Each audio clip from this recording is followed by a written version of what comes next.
Hello YouTube, and thank you for joining me today. It is great to have you in my company, and I feel honored to be in yours. I was going to address this topic much later, but I have time to do so now, so let's get started. Now, I do apologize for the music in the background. I hope that it is not too distracting, but it does help me to concentrate, as I have made mention of this in former videos. Also, I did want to go ahead and address this topic right now, as I do not want to let down certain members of my subscriber base, those who consider themselves critics of mine. Let's add this communication to the Get Real series, baby, where I approach you from an uncensored position.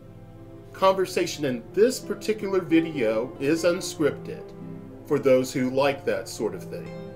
I provide opportunity for you to present your maturely presented dissent. I do not shoulder the burden of your mental turmoil due to you taking offense.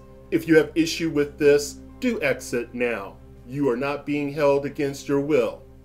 Yet again, I will approach another volatile or potentially volatile subject that has been known to, due to internal conflicts in games people play, known to increase the fissure within America. Let's make this simple. The clairvoyance of YouTube, especially during Black History Month, will claim that many conversations regarding race, especially if a mix of ideas are presented or are coupled with the subject of race, often regarding what they deem to be baseless integration, well, this will be seen as flying within the turbulence known as race baiting. Of course, it will be watered down to any provocative discussion with racial undertones. It will be joined with the idea that it is an action only to capture attention and generate views. You may also find it alleged, though rarely supported with any evidence, that you employ a tactic to confuse the issue discussed. Do you get tired of such juvenile thinking or vacuous activity? Do you get tired of their unwillingness to understand a term when its common parlance is used?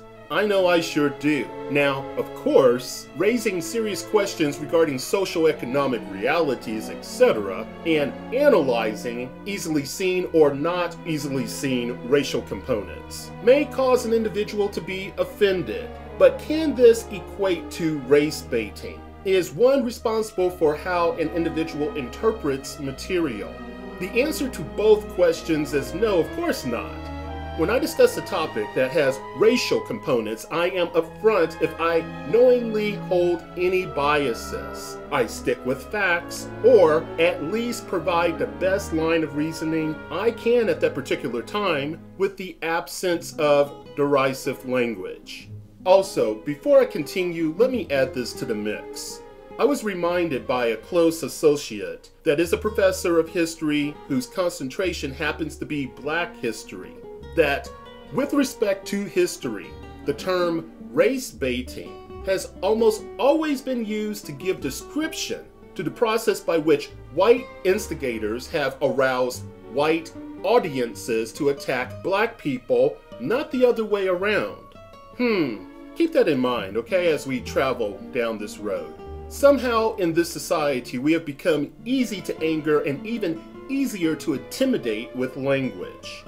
Our politically correct world has demanded that various crafty counters be used to tighten its grip when trying to promote one's worldview or achieve an agenda that they feel is worthy of their attention and energy.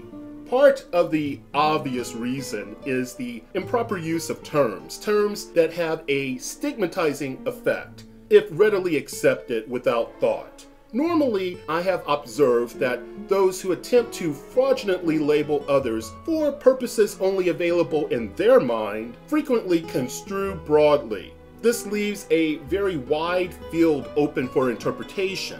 Thus, they can magically determine the use of any language or actions. Yet many of those who find themselves equipped to do this are not equipped to determine when a literary device is properly used. Hyperbolic statements, for example, or the use of hyperbole, is one that can easily be seen as racially coded language. So not only do the magically abled determine, but emphatically they state, your purpose is to exploit or to attack another. Yet, they ignore their relevance on an appointed version of reality, or assigned version of what might be imagined.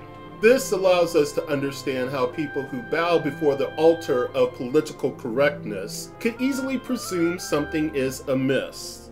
Part of the challenge appears to be something that thrives in America. Could it be we are immersed in a culture of false equivalence, one in which every point of view, however cockeyed it may be, is somehow made legitimate and grounded in truth or logic? In all, the culture of false equivalency is a product of the same logic that rewards every commercial artist with the title of legend, star, or master. This is done even if the majority of their output lacks the essential qualities.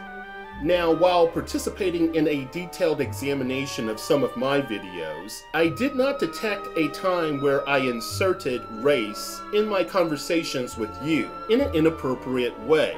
I find there are better ways, being that integrity is important to me, to address a topic than insinuate others are conditioned by race issues.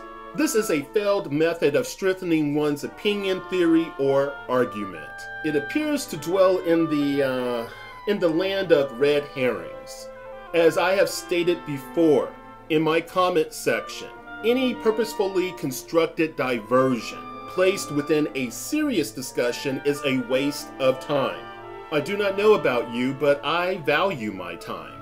I do not know if some people are staggeringly inept, willfully deceptive, or just bored and want to actualize the troll within. What is really an irritant is when a person is sure their assertions of fault is ironclad. Yet upon study it amounts to nothing but an exercise within their mind where it is limited by their bias. So, before you put such dubious claims forward, take the time to get your house in order and present evidence placed under scrutiny of objective reasoning. If you care not to do so, save yourself the time, excuse yourself, and allow the grown-ups to have a discussion. Thank you for your time.